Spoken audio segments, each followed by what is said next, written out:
இயேசு கிறிஸ்துவில் எனக்கு பிரியமான சகோதர சகோதரிகளே, இன்றைக்கு 2025 ஆண்டை முடித்து கொண்டு 2026 ஆண்டில் அடியெடுத்து வைக்கின்றோம். பழையன கழிதலும் புதியன புகுதலும். இந்த பழையன கழிதல் என்று சொல்லுகின்ற பொழுது அது ஆடையை மட்டும் குறிப்பதல்ல, நம்முடைய வாழ்க்கை முறையும் குறிக்கின்றது. இந்த 2025 ஆண்டு நம்முடைய வாழ்க்கையிலே பல நேரங்களிலே பல தவறுகளை நம்முடைய சிந்தனையின் வாயிலாக, செயலின் வாயிலாக நாம் செய்திருக்கலாம். முடிவெடுப்பது கூட தவறாக முடிவெடுத்திருக்கலாம். அல்லது பலவற்றை சரியாக செய்ய வேண்டிய நேரத்திலே தவறாக செய்திருக்கலாம். அவற்றையெல்லாம் இந்த முறை தெளிவாக அப்புறப்படுத்திவிட்டு புதிதாக பெற்ற அனுபவங்கள் அனைத்தும் சிறந்த படிக்கட்டுகளாக நாம் மேலேறி செல்வதற்கு நமக்கு உதவி புரிய வேண்டும் என்று இந்த 2026 ஆண்டில் காலடி எடுத்து வைப்போம். அதுவும் குறிப்பாக திருச்சபை இந்த முதல் நாளிலே அன்னை மரியாள் இறைவனின் தாய் என்ற ஒரு பெருமையை நாம் பறைசாற்றுவதற்கும், அன்னை மரியாளை நம்முடைய வாழ்வின் அங்கமாக கொண்டு நம்முடைய இந்த 2026 ஆண்டை தொடங்குவதற்கும் பரிந்துரை செய்கின்றது.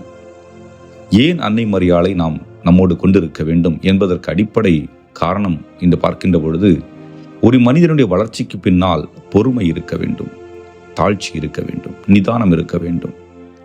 நாம் ஒரு செயலை வேகமாக செய்து முடித்து விட வேண்டும், அல்லது வேகமாக ஒன்றை நாம் எண்ணுகின்ற பொழுது அது பல நேரங்களிலே தவறுகளில் சென்று விழுந்து விடுகிறது.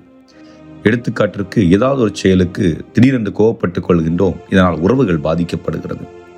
உறவுகள் பாதிக்கப்பட்ட பின்பு அந்த நபருடைய முகத்தை பார்ப்பதற்கு தயங்குகின்றோம், அல்லது நான் தவறு செய்யவில்லை என்று என்னை நான் காப்பாற்றிக் கொள்வதற்கு மீண்டும் என்னை நான் காயப்படுத்தி கொண்டே இருக்கின்றேன். ஆக இந்த சூழலில் நாம் விடுபட வேண்டும் என்றால், ஒரு செயலை செய்வதற்கு முன்பு நமக்கு நிதானம் வேண்டும்.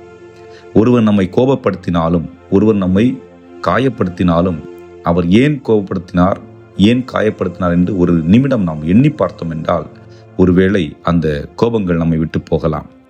ஒரு சிறிய வீடியோ யூடியூப்ல பார்த்தேன். மனைவி ஏதோ கணவன்கிட்ட சொல்றாங்க. அவர் ஒன்று என்ன பண்றாரு, கோபத்துல சொல்றாரு, ஏமா நீ செய்ய வேண்டியதானே, அதையும் என்கிட்ட கேட்டுட்டு இருக்கிற அப்படின்னு சொல்லிட்டு. ஒன்று அந்த அம்மா சொல்றாங்க, ஏங்க நீங்க சொன்னதை இப்போ கண்ணாடி முன்னாடி வந்து சொல்லுங்க அப்படின்னு சொல்றா. அவர் கண்ணாடி முன்னாடி பார்த்துக்கிட்டு, என்ன கண்ணாடியில் அவர் முகம் தெரியுது, பார்த்துக்கிட்டு கோவப்படுறாரு. அதே வார்த்தையை சொல்றாரு. சொல்லி முடிச்ச உடனே அந்த மனைவி சொல்றாங்க, ஏங்க திரும்ப அதை ஒரு கூட சொல்லுங்க, என்கிட்ட ஏன் சொல்லிட்டு இருக்கிற, நீ செய்ய வேண்டியதானே அப்படிங்கிற அந்த கோபம், அந்த வேகம் குறையுது. என்கிட்ட ஏன் சொல்ற, நீ செய்ய வேண்டியதானே. பொண்ணு அந்த மனைவி சொல்றா, இன்னொரு முறை சொல்லுங்க அப்படின்னு சொன்னோன்னே பார்த்துட்டு, நீயே செய்ய வேண்டியதானே, அது ஏன் என்கிட்ட சொல்லிட்டு இருக்கிற. அப்போ அந்த மனைவி சொல்றா, எப்பெல்லாம் உங்களுக்கு கோபம் வருதோ அப்போ இந்த கண்ணாடி முன்னாடி வந்து ஒரு நிமிடம் சொல்லி பார்த்துட்டு அதற்கு பிறகு நீங்க அந்த வார்த்தையை என்கிட்ட சொல்லுங்க அப்படின்னு சொல்றாங்க. பல நேரங்களில் நம்முடைய வாழ்க்கையில நம்ம இவ்வாறு சிந்திக்க வேண்டி இருக்கிறது.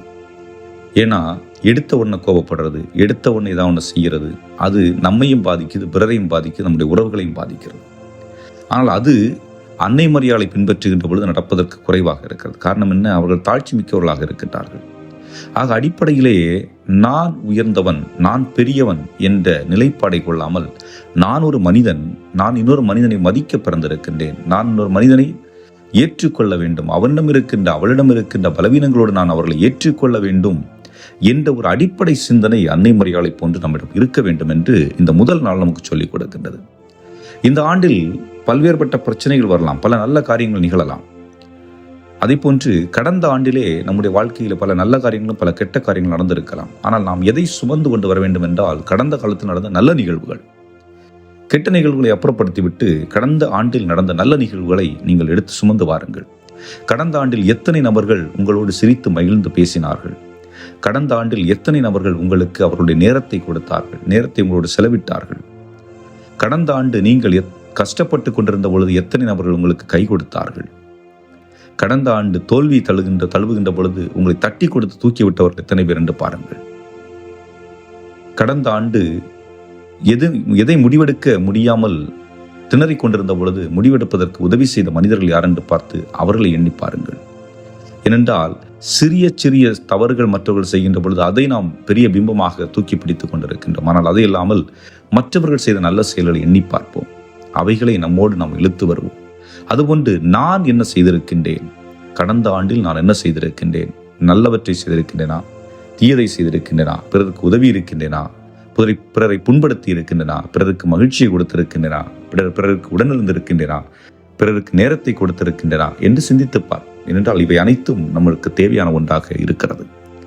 இந்த புதிய ஆண்டிலே அந்த புத்துணர்வோடு புதிய பொலிவோடு நாம் நம்முடைய வாழ்க்கையை ஆரம்பிக்க வேண்டும். எடுத்தவுடனே இந்த ஆண்டும் இருண்டு விடக்கூடாது என்று எண்ணுவதை விட இந்த ஆண்டும் ஒளி நிறைந்த ஆண்டாக இருக்க வேண்டும் என்று எண்ணுவோம். அன்னை மரியாள் தன்னை அர்ப்பணித்தது இந்த உலகு மீட்படைவதற்கு, இந்த உலகு ஒளியை கண்டுகொள்வதற்காக தன்னை அர்ப்பணம் செய்கின்றார். அப்படி என்றால் நாம் செல்லுகின்ற பாதையில் இருப்பது இருள் அல்ல, மாறாக ஒளியின் பாதை, கடவுளின் பாதை. ஆக இரண்டாவதாக நமக்கு தேவை என்னவென்றால் நம்பிக்கை, ஆழமான விசுவாசம். ஒரு நாள் எல்லாரும் இறந்து விடுவார்கள் என்பது யதார்த்த உண்மை, அதிலிருந்து யாரும் தப்ப முடியாது. ஆனால் வாழுகின்ற பொழுது என்னுடைய மனம் மகிழ்ச்சியாக இருக்க வேண்டும், என்னுடைய உள்ளத்திலே நான் சந்தோஷத்தை உணர வேண்டும், நான் பிறரால் நேசிக்கப்பட வேண்டும், நான் பிறரை நேசிக்க வேண்டும் என்ற எண்ணம் நமக்குள் இருக்க வேண்டும். அப்படி இருக்கின்ற பொழுது அது நமக்கு மகிழ்ச்சியை இன்னும் ஆழமாக கொடுக்கும். ஆனால் அந்த மகிழ்ச்சியை நான் உணர வேண்டும் என்றால் எனக்கு ஆழ்ந்த நம்பிக்கை இருக்க வேண்டும். ஒரு குடும்பம் என்று எடுத்துக்கொண்டால் அந்த குடும்பத்தில் எப்பொழுது மகிழ்ச்சி இருக்கும்? கணவன் மனைவி மீது ஆழ்ந்த நம்பிக்கை வைத்திருக்கின்ற பொழுது, மனைவி கணவன் மீது ஆழ்ந்த நம்பிக்கை வைத்திருக்கின்ற பொழுது, பிள்ளைகள் பெற்றோர்கள் மீது ஆழ்ந்த நம்பிக்கை வைத்திருக்கின்ற பொழுது அந்த குடும்பத்தில் மகிழ்ச்சி நிற்கும். காரணம் என்னவென்றால் அவர்களுக்குள் சந்தேகம் இல்லை, ஒருவர்களை புரிந்து வைத்திருப்பார்கள், ஒருவருக்கு நேரத்தை கொடுப்பார்கள். அதுதான் இங்கே அடிப்படையாக இருக்கின்றதாக நம்முடைய வாழ்க்கையிலே கடவுளை நாம் நம்முடைய வாழ்வின் மையமாக நங்கூரமாக கொண்டு விசுவாசித்து நாம் வாழ்வை கொண்டு செல்ல வேண்டும். ஆக கடவுள் ஒளியானவர், அந்த ஒளியானவர் அன்பை நம்முடைய குடும்பத்தில் விதைக்க, அந்த அன்பை நாம் ஒவ்வொருவரோடு பகிர்ந்து வாழ்வதற்கு இரண்டாவதாக இந்த புத்தாண்டு நமக்கு புத்துணர்வு கொடுக்கின்றது. அடுத்ததாக பார்க்கின்ற பொழுது இந்த ஆண்டில் நான் என்ன செய்ய இருக்கின்றேன். பல நேரங்களில் ஒரு சில வீடியோ போட்டுட்டு இருக்கிறாங்க, திட்டங்கள் போட்டுட்டு அதுக்கப்புறம் திட்டங்கள் அவர்களுடைய பலவீனங்கள் அந்த திட்டங்களை உடைத்து விடுவதாக. ஆக எல்லாருக்கும் பலவீனம் இருக்கு, அந்த பலவீனங்களை நாம் ஏற்றுக்கொள்ள வேண்டும்.